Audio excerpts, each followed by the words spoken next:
I'm a fan of retro gear. And you're a fan of retro gear, which is why you should come down to GZA on October 5th, 2025 for our Retro Day. I've helped run many events, gotten behind the scenes looks, and attended many national events, so I feel like my experience with them is pretty good. But there's something that I noticed was missing. Yeah, you can have themed events, you can have large multi-day milsims, but where's the chance to run your niche kit? Your thing that maybe you and your buddies have been building and working on for a while that doesn't get appreciated as much as it should. And that's why GZA's Retro Day is happening. I am so stoked to run this event, and we have so many fun things planned. I'm gonna have to roll up the sleeves for this.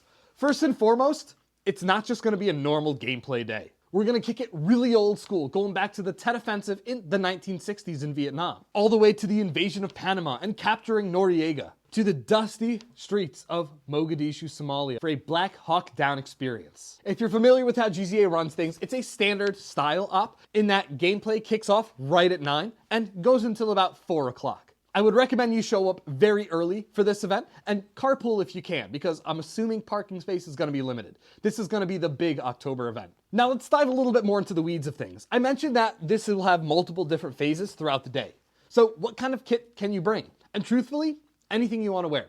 Does not matter whatsoever. Everybody is invited, whether or not you have a retro kit. But it is highly encouraged that you do wear something that is retro. Whether you're wearing DCU for the tan team, just standard tan khaki, or maybe some chocolate chip if you want to be one of the cool guys. Or you can go on the green side and wear your standard woodland BDU, maybe even some OD green jungle fatigues from Vietnam. Or if you want to get real fancy, some tiger stripe in there. There's going to be two distinct sides, tan and green. And of course, if you do want to wear some civilian style clothing, you'll be placed on a tan team, which there are going to be some parts of the event that cater to that. You just have to wait and see. Now this, again, isn't just a standard green versus tan operation. We actually have dedicated cadre with a comm system that'll be running on both sides. You'll find your company commander has years of experience running events, and they're kind of there to help me along as well. But then you have some others underneath him, your squad or platoon level leaders, depending on how many people we get, that are going to be there to help organize the event. And all of them are pre-briefed on these missions and are ready to get you into the action.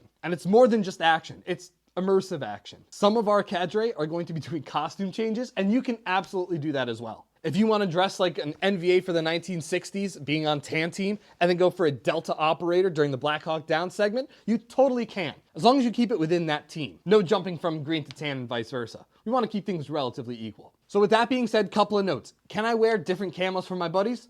You're going to be placed on opposite teams if you do. So wear the same camouflage pattern, or at least the same color scheme. This is a little bit different. Anyone's invited, but make sure you kind of fit the bill. Again, if you're sticking with tan team, then wear some civvy clothes if you don't have any tan camo. Or if you want to go green team, just buy a woodland top for 10, 15 bucks and you're good to go. And with that being said, with this military simulation style with our chain of command and a comm structure, there is an additional rule with it. So the medic rules are going to be slightly adapted. You can use a Milsim West tourniquet, a Zulu tourniquet, a Broken Arrow Events tourniquet, or just a standard bandage to get medicked back in by anyone one time. Or if you don't have any bandage, a 30-second hold with full contact will be just fine as well. And respawns work differently too. Once you get hit, you gotta act out that death. You gotta be screaming, crying for your mama back home. Get bandaged back up, get hit again, do the same thing, and then die.